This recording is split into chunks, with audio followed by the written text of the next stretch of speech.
day, everyone. Welcome to the 90th edition of DRC Mining Week. And we have today in our studios Madame Annabel OSTHUIZEN. Annabel OSTHUIZEN. Can you please present the company that you are representing here today? Sure. So, as I said, my name is Annabel OSTHUIZEN. I'm the Chief Commercial Executive at Kamoa Copper SA. So, Kamoa Copper is the biggest copper mine in Africa and the third biggest copper mine in the world. Oh, that's very interesting. Can you please explain to us the partnership that has benefited the company? I expect that you mean specifically partnerships with our suppliers, Yes. Partnerships with our local communities. Yes. It's been extremely important. So Ivanhoe, who are one of the JV partners, have been present in the DRC for 27 years now, close to 27 years. So it's been a very long journey.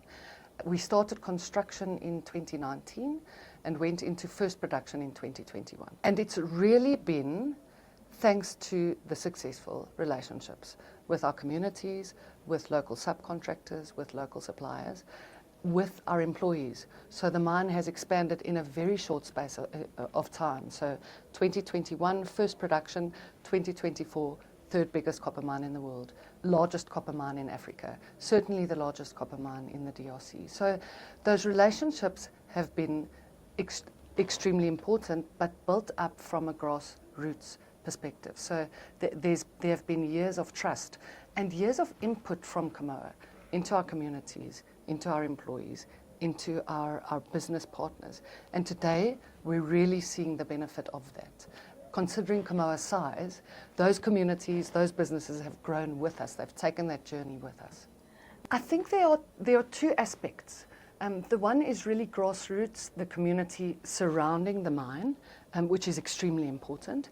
And the other is also supporting the economy. So if I can start, perhaps I'll start with the economy part, although they're both equally important. For context, Kamoa contributes towards 6% of the country's GDP, 6%. It's significant, it's important. It has to be treated with precision and with wisdom. And we've built up relationships with local suppliers, not just your distributors that buy from other countries and import, but literally supporting manufacturing, supporting the economy. It's important because there you touch not only the entrepreneurial companies that you work with, but you also touch the families. So there's a multiplier effect there, considering 6% of GDP. So a massive contribution. Last year, our local spend was close to $3 billion. $3 billion of local spend. It's significant and so meaningful, and we can see it. We see it not only in Kolwezi, where the mine operates, but in greater areas as well. When I travel in Kinshasa, when I travel in Lubumbashi, I'm confronted with entrepreneurs who come and tell me that Kamoa have changed their lives. Kamoa has changed the entire trajectory of that company. It's important. Equally important is what we do on the grassroots level. So what do mines do? Mines build schools, they build clinics, they have community workshops, they give adult basic education workshops, they support women in the communities, they build early childhood development centres. We do that. We do all of that, far more than other mines do. We have nearby mines that visit us, we have mining groups that visit us, who all are inspired by what it is that Kamoa does. That we do. But what we've found to be the most successful is teaching communities to fish.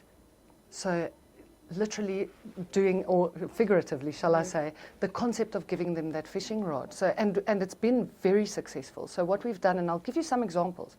We've set up businesses, so we support communities to set up businesses owned by community members. We support them to identify those community members, owned and employees, also community members, and help them to develop businesses that have a sustainable livelihood for them. So last year, the income of those businesses was $3 million.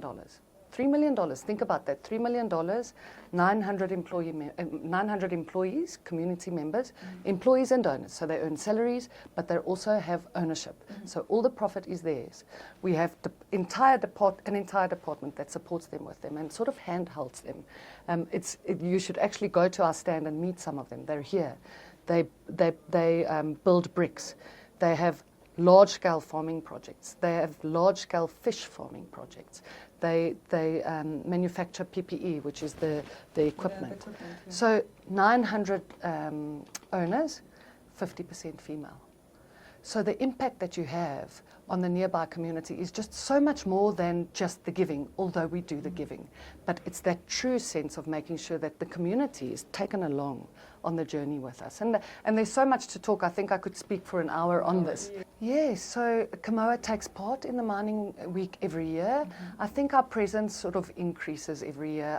Our true focus has been those things that I've just described to you, and really getting the mine in a very short space of time where it's been.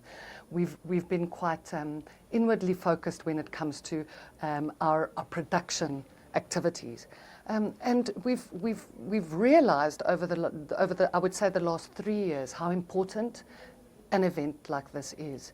The amount of connection that happens cross borders. It's not just the mining companies. It's not just about the mining companies. It's about giving the country access to the industry.